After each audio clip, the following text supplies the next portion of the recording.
अस्सलाम वालेकुम। इरफान मलिक, निशानदेही। सोसाइटी का सितम देखिए कि उस खातून को जिसे लाहौर के इचरा बाजार में सरेआम अवाम ने हिरासा किया और हिरासा करने के बाद जिसे पुलिस ने आकर लोगों के हुजूम से बचाया,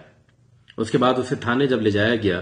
तो चार मुस्टंडों के दरमियान उसे महज उन कपड़ों पर जिन पर उन मुस्टंडों का भी कहना था कि ये उस तरह के कपड़े नहीं थे, उस तरह का लिबास नहीं था, जिस तरह का के हुजूम समझ रहा था यह हम समझ रहे थे। इसके बावजूद उस खातून से न सिर्फ माफी मंगवाई गई बल्कि उसका शजरा नसब भी जाना गया, यानी कि वो मजहबी है, वो और उसके खानदान वाले उसके ससुर हाफिज कुरान हैं। ये तमाम तसल्लियां करवाने के बाद उसे थाने से रिहा किया गया और उन मुस्टंडों को हंसते मुस्कुराते हुए थाने से जाने दिया गया। सोसाइटी का फिर जुल्म ये देखिए कि उसके बाद जब ये वाकया बाजार में आता है, सोशल मीडिया पर आता है, तो सोशल मीडिया पर इसी तरह के हम ख्याल और इसी तरह का जहन रखने वाले लोगों ने बजाय इसके कि उस हुजूम की मजम्मत करते, बजाय इसके कि उन मुस्टंडों की जिन्होंने थाने में उस खातून से माफी मंगवाई की मजम्मत करते, बल्कि खातून ही पर तबर्रे बरसाए, खातून ही पर एतराज किया कि उस खातून ने ऐसे मुआशरे में लिबास पहना ही क्यों। गोया अगर कोई चोरी हो जाए किसी के घर पे तो आप उससे ये कहें कि आपने घर में सामान रखा ही क्यों था।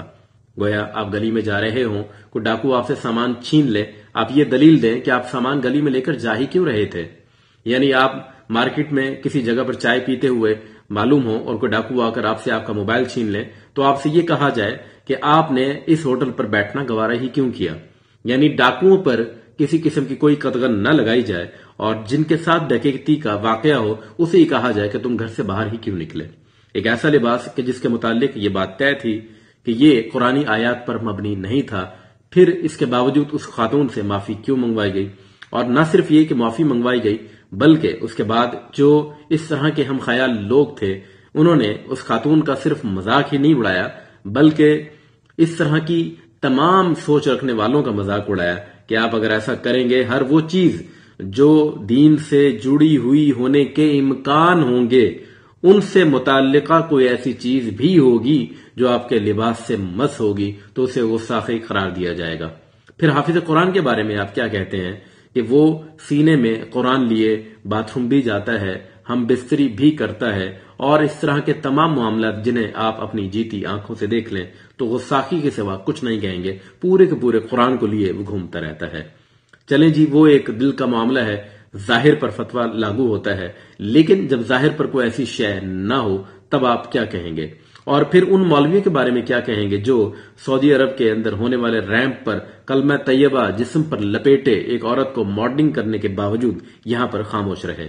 फिर उन लोगों के बारे में क्या कहेंगे जो दुबई जाते हैं और वहां पर बड़े बड़े बुर्ज बने हुए हैं, उन बुर्जों पर अरबी कैलीग्राफी बड़े ही वाज़ेह तौर पर लिखी हुई है और वहां वो जूतों समेत जाके तस्वीरें खिंचवाते हैं। औरतें बहना, तकरीबन बहना होकर तस्वीरें खिंचवाती हैं, लेकिन हमारे यहां से किसी मौलवी को यह तौफीक नहीं हुई कि वो इस किस्म का कोई फतवा देता दुबई हुकूमत पर, सऊदी अरब हुकूमत पर या दीगर मुस्लिम ममालिक पर जहां से उनके मदारिस के लिए बड़ी मिकदार में चंदा आता है। क्या ये लोग सिर्फ पाकिस्तान में मौजूद लोगों पर ही फतवा देने के लिए रह गए हैं? क्या आपके मुंह से और इस वाकये के बाद भी जिन लोगों ने उस खातून से माफी मंगवाई उन लोगों के खिलाफ यहां का हमारा जो तबका है, मजहबी तबका है, उन्होंने कोई फतवा क्यों शाया नहीं किया? उन्होंने हुकूमत पाकिस्तान से या कम से कम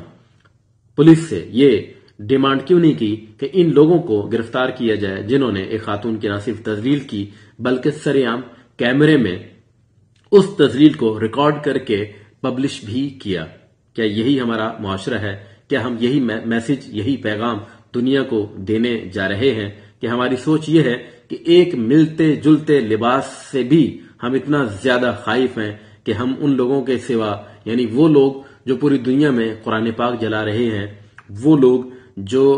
अरेबिक कैलीग्राफी की पूरी पूरी इमारतें बना रहे हैं, वो लोग जो वाज़ेह तौर पर कलमे पर मबनी लिबास पहनकर रैंप पर वॉक कर रहे हैं के खिलाफ तो किसी किस्म की कोई बात नहीं करेंगे, लेकिन अपने मुल्क में जिसकी भी गर्दन पतली मिलेगी उसकी गर्दन में अपने इस नाम निहाद मजहबी सोच का तौक डालकर उसे सरेआम मार्केट में लटकाकर न सिर्फ ये कि शर्मिंदा होंगे बल्कि लटकी हुई उस जिस्म को, उस मूरत को देखकर तालियां बजाएंगे, कहे लगाएंगे اور اس کی ویڈیو بنا کر پھر سرعام سوشل میڈیا پر پبلش کریں گے۔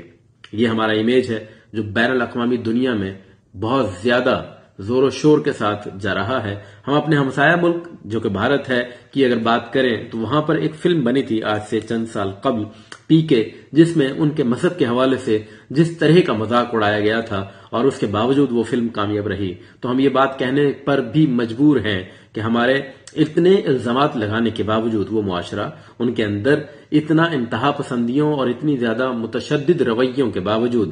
کسی بھی چیز کو ہضم کرنے، کسی بھی چیز کو جذب کرنے، کسی بھی چیز کو قبول کرنے کی صلاحیت شاید ہم سے زیادہ ہے، کیونکہ اتنے اعتراضات کے باوجود وہ فلم نہ صرف بلاک بسٹر ثابت رہی بلکہ متعدد احتجاج ہونے کے باوجود اس فلم کو سینما سے ہٹایا نہیں جا سکا۔ یعنی کہ معاشرے نے قبول کیا، وہاں کے معاشرے نے پسند کیا اور پسند کرنے کے بعد اسے کامیاب بنانے میں اپنا کردار ادا کیا۔ میں یہ قطعی طور پہ نہیں کہتا کہ اس فلم جیسی حرکتیں پاکستان کے اندر ہونی چاہیے۔ ظاہر ہے کہ بہت ساری چیزیں ایسی ہیں ہندو مذہب میں، ہندو دھرم میں، جن سے دین کا براہ راست تصادم ہوتا ہے، ٹکراؤ ہوتا ہے، لیکن دین کے اندر جو گنجائش بہرحال ایک انسان کو جینے کی دی گئی ہے، اس گنجائش کو کسی بھی انسان کا حق نہیں بنتا کہ وہ چھیننے کی کوشش کرے۔ اگر کسی نے کوئی ایسا لباس پہنا ہے جس کا قطعی طور پر اسلام سے، قرآن سے یا اسلامی شعار سے تعلق نہیں ہے، اس لباس کے پہنے جانے کی سزا خاص طور پر کسی خاتون کو وہ بھی یوں سرعام دینے کا نہ صرف یہ کہ حق کسی کو نہیں ہے بلکہ اس کی فوٹیجز بنا کر، اس کی ویڈیو بنا کر اور اس کی تھانے میں معافی منگوا کر تذلیل کرنے کی چیزیں دوبارہ سوشل میڈیا پر پوسٹ کرنے کی اجازت نہیں ہونی چاہیے۔ مگر مجال ہے کہ ہمارے مذہبی طبقے میں سے کسی بڑے نام نہاد مفتی نے اس کے خلاف فتویٰ دیا ہو، ان کی رائے آئی ہو، اظہار شرمندگی ہوا ہو یا پھر کوئی ایسی بات ہی کہی ہو کہ جس میں اپنے ہم خیال لوگوں کو نصیحت کی جا رہی ہو۔ مجھے بتائیے ایسے رویوں سے کیا لوگوں کے دلوں میں دین اسلام کی محبت پیدا ہوگی؟ کیا ایسے رویوں سے لوگوں کے دلوں میں یہ خیال پیدا ہوگا کہ ہم اس طرح کے لوگوں کو فالو کریں جو ہر طرح سے ہمارا نہ صرف مذاق اڑاتے ہیں بلکہ ہم پر حملہ کرتے ہیں، ہمیں ہراساں کرتے ہیں اور ہراساں کرنے کے بعد ہم سے معافی منگواتے ہیں، اور نہ صرف یہ کہ معافی منگواتے ہیں بلکہ معافی منگوانے کی ویڈیوز بنا کر سرعام لوگوں کے بیچ میں شائع کرتے ہیں اور پھر ٹھٹھے لگاتے ہیں؟ مجھے بتائیے کیا یہ وہ اخلاقیات ہیں جن کا درس حضور علیہ الصلوۃ والسلام نے دیا تھا؟ کیا یہ وہ قوانین ہیں جنہیں حضرت عمر فاروق رضی اللہ تعالیٰ عنہ نے متعین کیا تھا؟ کیا یہ وہ حیا ہے جس کا تعلق حضرت عثمان غنی رضی اللہ تعالی عنہ سے ہے؟ کیا یہ وہ شجاعت ہے حملے کی کہ جو شجاعت جس کا مظاہرہ حضرت علی المرتضی رضی اللہ تعالی عنہ نے کیا تھا؟ اگر یہی حیا ہے، یہی شجاعت ہے، یہی بہادری ہے، یہی قوانین ہے تو کم از کم ان قوانین کا تعلق اسلام سے قطعی طور پہ نہیں ہو سکتا۔ سوچئے گا ضرور، اور سوچنے کے بعد اپنے ارد گرد میں ایسے لوگوں پر کڑی نظر رکھیں جو لوگوں کے لیے اس طرح حبس زدہ ماحول بنانے میں اپنا کردار ادا کر رہے ہیں۔ اپنا خیال رکھیے گا۔ والسلام۔